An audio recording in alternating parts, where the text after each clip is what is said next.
Good evening. Welcome to Last Ball Boxing. Joined, as always, by the panel regulars. Brett, how are you, pal? Doing well, thanks, lads. I know you're very intrigued with what's going on the football at the minute, mate, so I won't keep you long.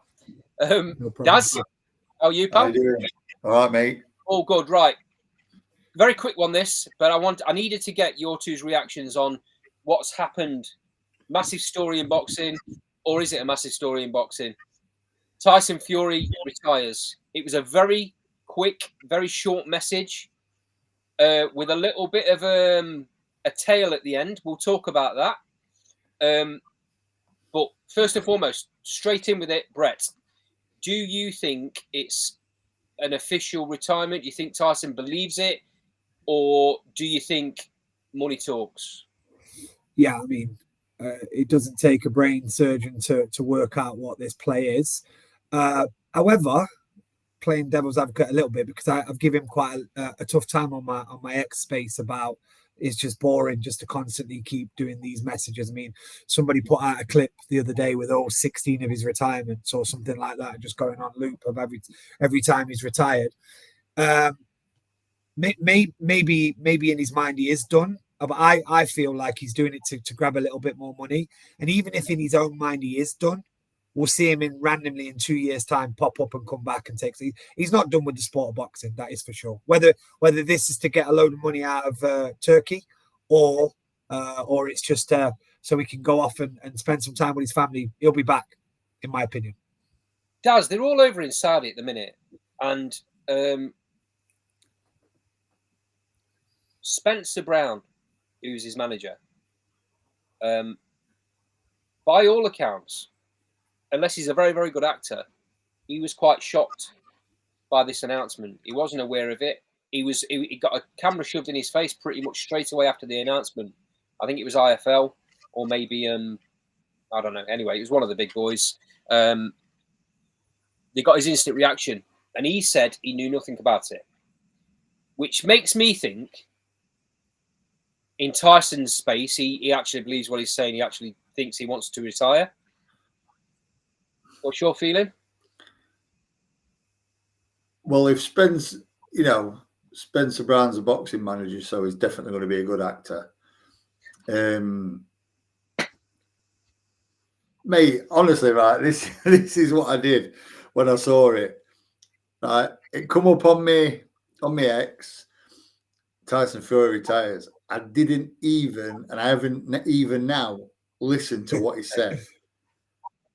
I did not even open it because I was like, oh, again. Honestly, mate, I couldn't tell you what he said. Unfortunately, we have got a situation of crying wolf here, haven't we? Because it's happened before more than once. And it potentially is a play to get the most amount of money you can get for the Joshua fight.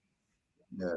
And are you telling me that his manager's not in on it? Well, and are you telling me that IFL are? Mate, I can only tell you what I heard on the Yeah. Mate, I can say now, IFL are in on it. Spencer Brown's in on it. They're all in on it. It's about his I don't know what terminology to use, to be fair. Yeah, but mate, I don't know, because I can imagine managing him, and you go, oh, what's he done now? Like you don't know. Spencer might not know. Because I know he hadn't opened it. He sat in his Range Rover. He sat in his Range Rover. I think he's still got his seatbelt on, and he sat in his Range Rover, and he's like, "That's me done." He says something stupid about Dick Turpin that made no sense to me whatsoever. Dick Turpin wore a mask, he said. Yeah, so who's he referring to? Robbing who then? I think he's referring to the judges robbing him on the second Usyk fight. Okay. Maybe. Okay. Do you know what, as well? I wouldn't be surprised, to be honest, with Tyson, if he weren't sat in his Range Rover waiting for Paris to come out of shop and for I'll cause some havoc on social media. And he's also getting a bad time for not showing up to the Ring Magazine Awards. He's been nailed for that. So he's put us all back on the front of his mind again by saying, look. Yeah. So then when Paris comes back to car 20 minutes later, he's got it all done. I'm going to play devil's advocate a little bit. And I'm going to say that in Tyson's world, he actually believes he's retiring. Because I don't know whether you guys watched that documentary, the Tyson documentary where they followed his family around for about 3 or 4 episodes. No, I've seen bits. Mate, he changes his mind like the wind. He's got bipolar, and it's a trait. I think at certain times in the documentary, Paris is pulling her hair out because he's saying one thing, and then 2 minutes later he's saying something completely different. So I actually do believe that in Tyson's head, he thinks that's it, he's done. But he said before, hasn't he? He can't do without boxing. He can't do without training. He can't do without getting up for a fight. And there's always going to be Anthony Joshua. Yeah. What if? So whether it's next week he signs the Anthony Joshua fight or a year down the line, the fight happens for me. You might have had a bit of intel though. Daz might be right that there might be a few players on here that knew something was coming because of his behaviours. Because Eddie didn't seem too surprised. Eddie was nice about him. Frank was like, I mean, they've probably also got in the back of their mind, yeah, whatever. Let's just go with it for now. We know we'll get him back round when Turkey shows him how much money he's getting. But Joshua facing up to Bakoli with this whole big fight in Africa is that now the switch? Is that the biggest Joshua fight that he goes to Africa and fights Bakoli?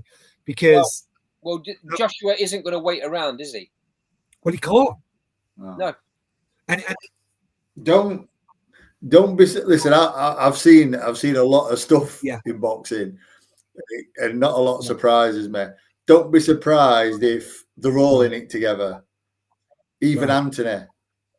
Don't be surprised. Honestly, I wouldn't be surprised if Anthony and Tyson have said, "Look, I'll retire.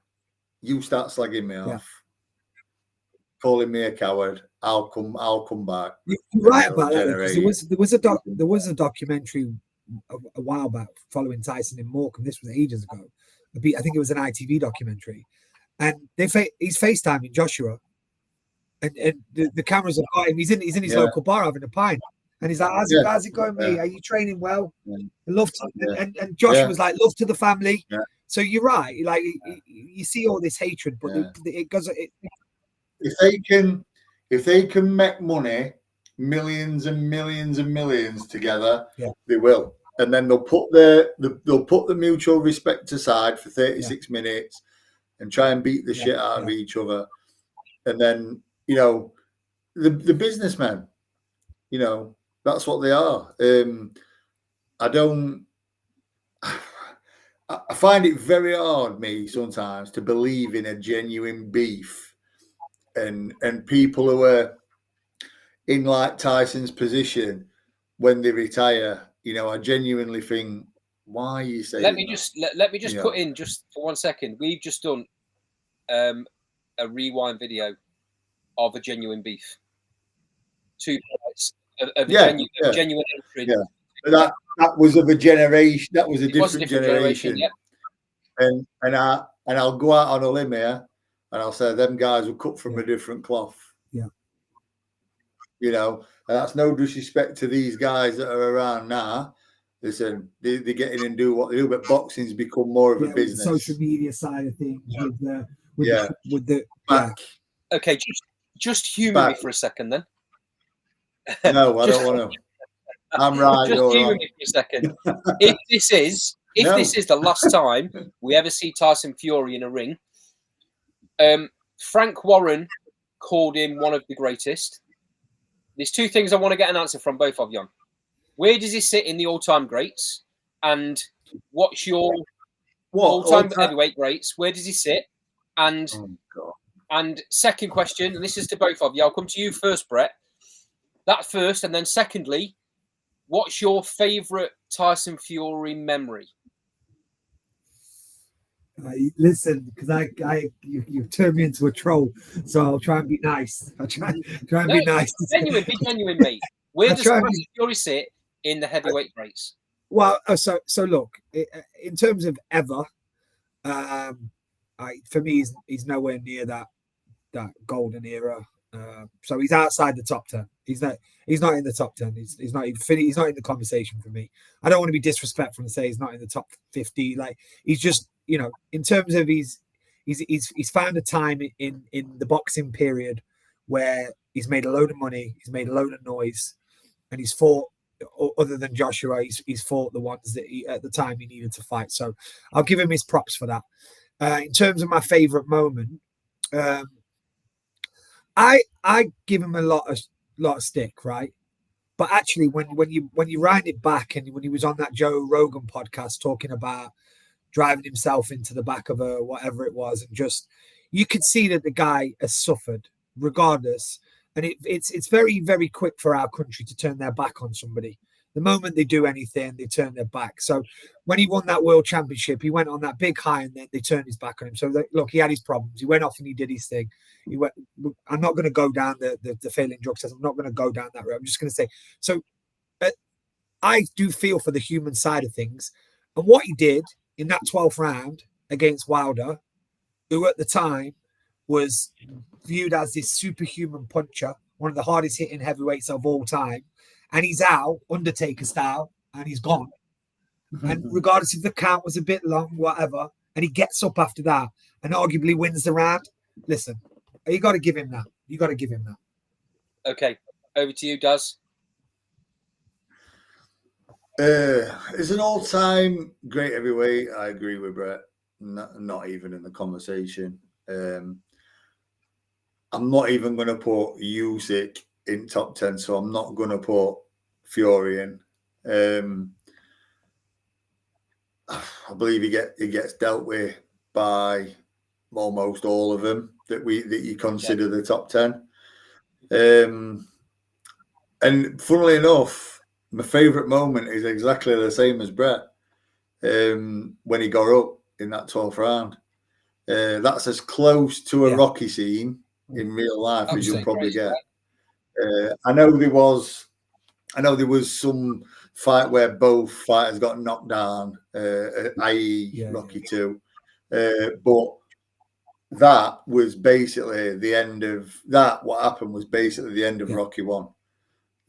When Creed, aka Wilder, put him down, and when he got up, Wilder's face was like, And look at the film, Apollo Creed's face. That was his almost crazy. I have two different memories. My first memory.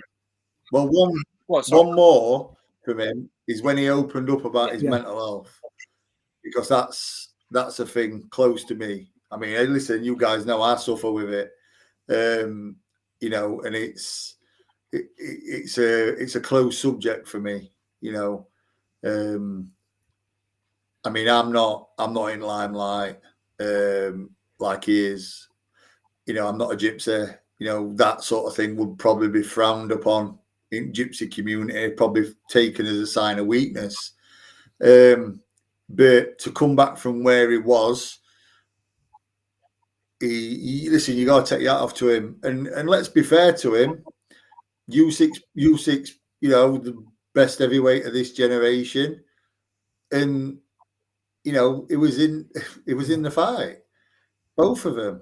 I thought, fair enough, lost the first one, but I thought he lost the second one on the night, and then I think, me and you, Andy, watched it again, and I had Tyson winning, another close thing, that something you might spot one day you didn't spot on the night.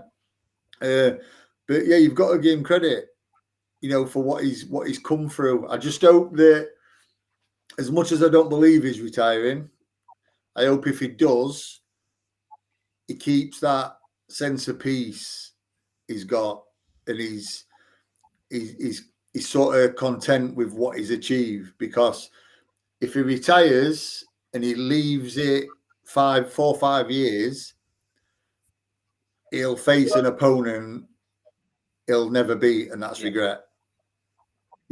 If he genuinely wants to retire and he's genuinely happy, good luck to him.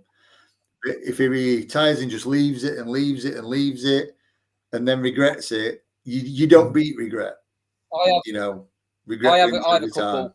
I echo what you said about his mental health, because what that's done is it's opened a big picture to a lot of people in Britain that wouldn't talk about it prior to that. Yeah. They've seen the heavyweight champ talk about his mental health, Yeah. and they've gone, "Oh, it's okay for blokes to talk about that now, is it?" I'll open Yeah. up. I'll open up. I think he's done wonders. He's done wonders there for people mental health. I think apart from his boxing skills, that's something he needs to be remembered for. My second memory, I was actually at Tyson's debut. So December 2008, it was Nottingham Arena. It was on the undercard to Cole Froch versus John Pascal. Wow. Obviously, that was when Froch won his first world title. Yeah. And it was a very gangly looking young man that you could tell he had something about him, but he was nowhere near the Tyson that went on to be the Tyson. I think he stopped the guy within a round. It was an easy opponent, as you often get for a debut. I would have never thought for 1 second that in 2025 we'd be talking about a guy that's beat everybody in his era apart from one man, and been on, gone on to be one of the greats. It's funny you've said that. I'll tell you a little story. I used local snooker club. Tyson's uncle Jim used to stay on the traveller side in Worksop, and he used to come in the snooker club. And a couple of times he'd be in when Tyson were fighting, and obviously, got to know Jim, and he obviously was Tyson's uncle, Peter's brother. And a couple of times when you were watching him, because Tyson was quite ungainly, weren't he? Quite gangly, and and he actually said to me once, he goes, "Got the art of," excuse my gypsy accent as well, guys. Hope no travellers take offence to this. He says, "Got the art of a lion." He says, "Coordination of a baby giraffe." And I was laughing, and then obviously look what he's got on to do. I mean, Jim's no longer with us, so God bless Jim Fury. What a man, good man. But yeah, I mean, what Tyson's gone on to achieve is unreal, and I think we can't neglect the fact that Peter Fury plays a massive part in that. Massive part. These people I hear now said that if he was still with Peter, Usyk could have been a different story. But they went their separate ways for reasons that are between them. But yeah, I mean, when he went over to Germany and dethroned Wladimir, crazy, absolutely crazy. But yeah, I think he deserves to be remembered for a lot more positives than negatives. I agree. I echo that. I think that's a perfect way to bring this episode to an end. Guys, thanks as always for joining. Like, comment, subscribe, drop your comments in the sidebar at the bottom of this interview. Let us know what you think to what we've said. And even leave your memory of Tyson in there as well, of your favourite moments from his career if he does actually stay retired. If he does, good luck, Tyson. Hope you keep well, mate. I'm sure we'll see him even in boxing punditry. He'd be great, wouldn't he? He'd be great talking in punditry. Let's hope that happens if he does retire and he stays retired. But for now, lads, this has been Last Bell Boxing. Thanks for joining.